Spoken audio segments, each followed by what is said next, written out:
조지 루카스 스타워즈 성공 비결. 조지 루카스가 탄생시킨 별들의 전쟁 흥행 일화. 1977년 공개된 조지 루카스 감독의 스타워즈는 SF 영화 사상 최고의 흥행 기록을 세운 작품이다. 루카스 자신은 14세 아동을 위한 환상극이라고 단정했지만 공개 이후 남녀노소를 가릴 것 없이 연령층을 초월한 관심을 받아낸다. 영화를 만들겠다는 충동을 준 것은 알렉스 레이먼드의 만화 플래시 고든이다. 신문에 연재되고 있는 만화를 유심히 애독했던 루카스는 이를 바탕으로 멋진 모험 영화를 구상한다. 타잔 시리즈로 명성을 얻은 에드가 라이스 버로스의 숨겨진 명작 소설. 화성의 존 카토를 읽다가 이 소설이 1905년 출간된 화성의 걸리버에서 착상해 지필한 작품임을 알고 재차 무한한 상상력을 불어넣을 수 있는 공상 과학 분야를 개척할 것을 다짐한다. 이렇게 해서 1973년 지필에 들어가 만 3년 만인 1976년 시나리오를 탈고한다. 줄거리는 단순하다. 은하 제국 독재자 모프타킨 총독 피터 쿠싱. 그는 은하계의 평화와 질서를 뒤엎기 위해 돌격대를 조직해 레이아 공주 캐리 피셔가 탑승하고 있던 우주선을 습격하여 부하들을 살해하고 공주를 방출시킨다. 졸지에 우주를 표류하게 된 레이아 공주는 이케니 베이커, 사만소니 다니엘즈 등의 로봇을 혹성으로 보내 자신의 위급한 상황을 알린다. 이를 알게 된 루크 스카이워커 마크 해밀는 정의의 사도인 제다이 가문의 기사 벤 케노비 알렉 기네스 해적 비행선을 감시하는 우주선장 솔로 에리슨 포드 외모가 원숭이처럼 생긴 추바카와 협동하여 적의 요새인 데스스타에 잠입해 독재 제국을 격퇴하고 그곳에 억류돼 있던 레이아 공주를 구해낸다. 루카스는 이 작품이 흡사 동화 같은 내용을 가진 미래 공상 과학물로 치부된다면 재미는 있겠지만 공허한 이야기로 격화될 수도 있다는 것을 염려하여 사실감을 높여줄 수 있는 여러 요소를 삽입했다. 북아프리카 사하라, 아라비아의 교차지 토츠르는 건조하고 황량한 우주 풍경을 보여준 장소로 이용된다. 삭막한 모래 언덕 등이 있어 실제로 사막에 실존하는 혹성 같은 인상을 주었으며 그 후 공상과학물의 동굴 촬영지로 각광받게 되었다. 루카스는 큰 영감을 불어넣어준 명작 영화의 구성 방법을 이 영화에서 그대로 재현해보는 이들로 하여금 이미 낯이 익은 듯한 친근감을 주었다. 이에 따라 미국 영화 전문지 프리미어는 영화가 공개된 즉시 그런 혐의를 주는 장면을 끄집어내서 읽을 거리를 제공했다. 이 잡지의 분석 기사에 따르면 1. 정보 로봇 2. 이와 통역 로봇 3의 존재는 무성 영화 시절 코미디의 토대를 닦았던 스탠리 로렐과 올리버 하디 콤비에서 인용했다. 이들은 사막에 불시착한 뒤 우주 쓰레기 회수업자인 자와에게 노획되어 루크의 농장으로 팔려간다. 이때 로봇들을 사로잡는 왜소한 키에자와 일당은 월트 디즈니의 명작 만화 백설공주와 일곱 난쟁이에서 아이디어를 얻었다. 3.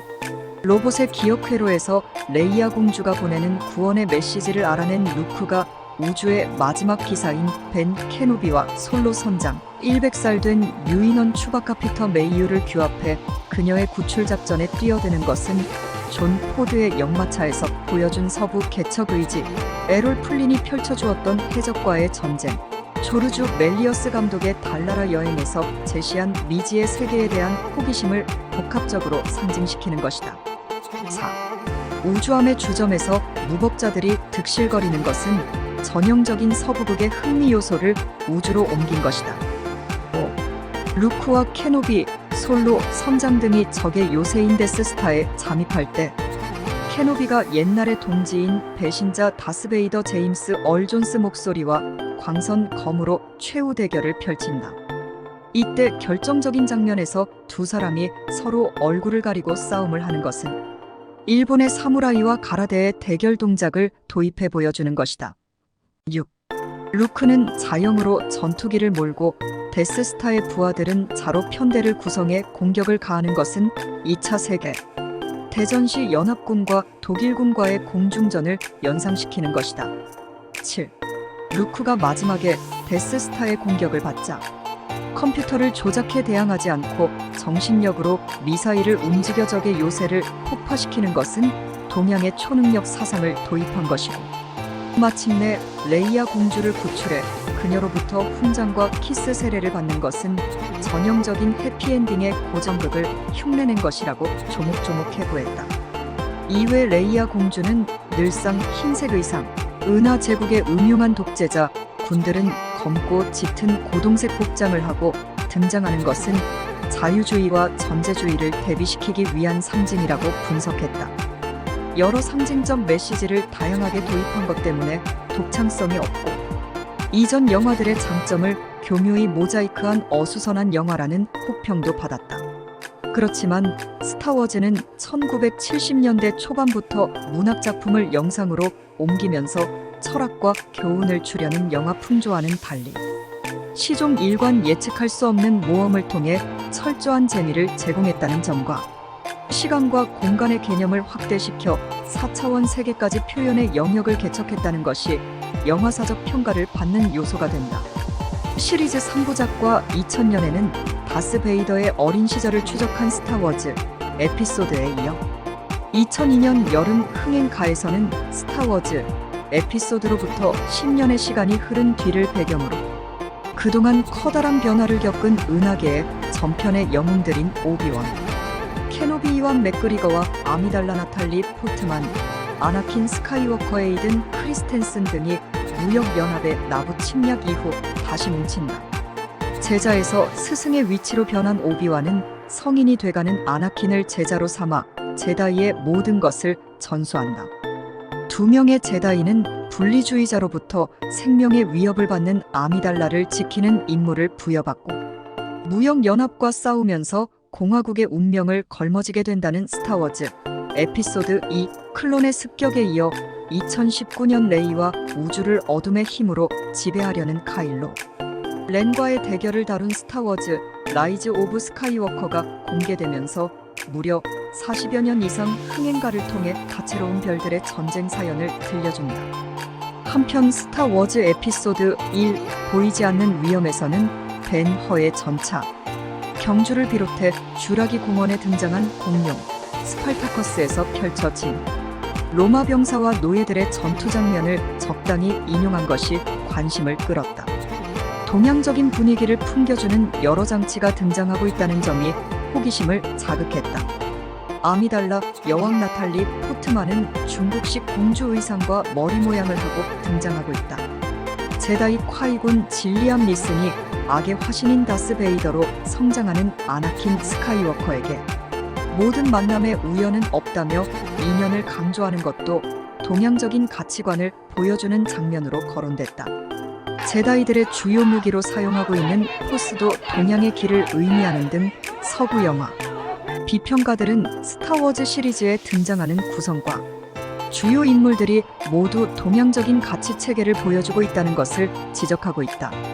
에피소드 1에서는 우주 공간에서 펼쳐지는 전투를 비롯해 제다이들 간의 검투, 탱크와 야포를 동원한 육상에서 벌어지는 전투, 첩보전을 방불케 하는 침투전이 동시다발로 벌어져 신세대 관객들의 이목을 끌었다. 등장인물 중 무역연합 로봇과 공룡과 캥거루를 합쳐놓은 듯한 외모의 자자 빙크스, 노예 아나킨의 주인으로 등장하는 너구리 형상을 하고 있는 와토 등이 이목을 끌었다. 덧붙여 에피소드 1은 영화 역사의 기록을 추가시킨다. 그것은 1999년 6월 18일 로스앤젤레스와 뉴저지의 일부 일반극장에서 디지털 영사기로 상영된 것. 영화 사상 디지털 영사기를 통해 일반 관객들을 상대로 영화가 공개된 것은 이것이 첫 번째 사례이다. 영사기를 통해 영화를 상영하는 기존의 35mm 필름 기술은 1891년 에디슨 발명한 활동사진 영사기와 기본 영사 구조가 거의 흡사하다는 평을 받아왔다. 하지만 디지털 영사기는 오직 컴퓨터와 디지털 기기만으로 영화를 상영한다는 특징이 있고, 영사 방식은 비디오나 인터넷을 통한 화상 전달과 비슷하다는 지적을 받고 있다.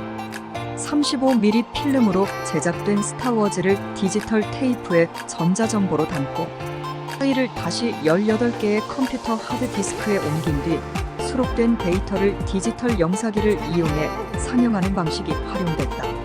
디지털 영사 방식을 이용하면 필름이 긁히거나 마모되는 것을 방지할 수 있기 때문에 영상 화질을 반영구적으로 유지할 수 있다는 장점을 갖고 있다. 이러한 영사 방식은 위성이나 광섬유망, 특수 디스크 등을 활용하면 수천 개 극장에서 동시에 영화를 상영할 수 있다는 장점을 갖고 있다. 이것이 실현된다면 지금과 같이 대도시에서 영화를 먼저 개봉하고 중소도시로 상영 장소를 옮겨가는 일은 사라질 것으로 예측되고 있다. 그렇지만 디지털 영사기는 현재 대당 가격이 10만 달러 하나 약 1억 2천만 원으로 다소 비싼 것이 대중화하는데 최대 걸림돌로 지적되고 있다.